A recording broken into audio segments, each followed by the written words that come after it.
George, because you won the NCAA championships in singles there, and then you turned pro. And was that at Georgia? It was not. It was in Orlando. Mine was at Georgia. I wish it was at Georgia. Every year when I was there, I wish it was at Georgia. It's at Georgia this year, actually, 2026. Nice. So I would love to be able to And try where and get was down yours? there. Mine was in Orlando. At the USTA the Center. And it's, the 50 courts and Yeah, just it was right before ESPN started covering it as well. So, there wasn't too much broadcasting. It was Play Site, Cracked Rackets. I don't know if you guys have heard of Yes, heard I of have. that. Yeah. Yeah, so they were covering it as well.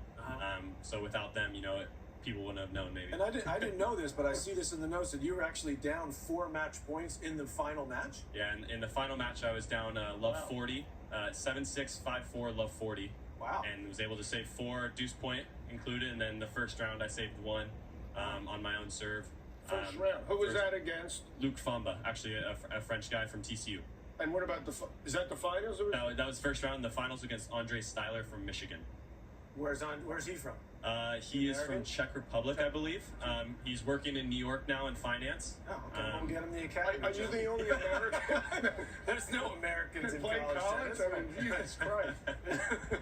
Okay. All right, so what I was getting to was the transition to coming on the tour. And I was in Newport actually when you played there. I think was it last year or the year before? I think it was a year I before. played both years. Yeah. So what has that been like making the transition to the big leagues?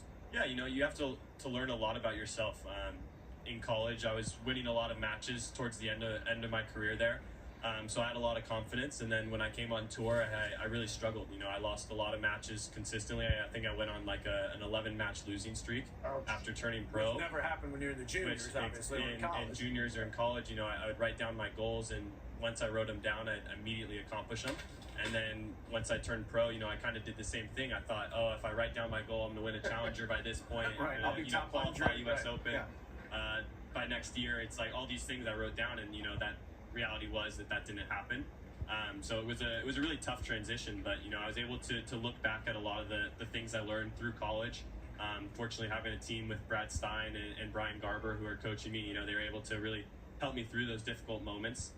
There's actually a period last year where we were considering maybe you should go back to Georgia, maybe you should go back to school. Wow. That's how bad I was struggling, And it's funny, it's like this is 7 months later, 8 months later, and now I'm in the second round of Roland Garros. You might be making more money at Georgia, right?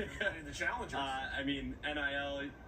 Maybe I don't know, but I'd much rather be out here. Are some of your buddies that you obviously still know in college making decent money in the NIL? Yeah, there's a lot of guys that are doing very well NIL wise. I was a year late to that. Right. I got offers once I was leaving school to come back, but at the time I was thinking, man, I'd rather be out on the tour. How about the draw? I was 4 decades late. Let's look at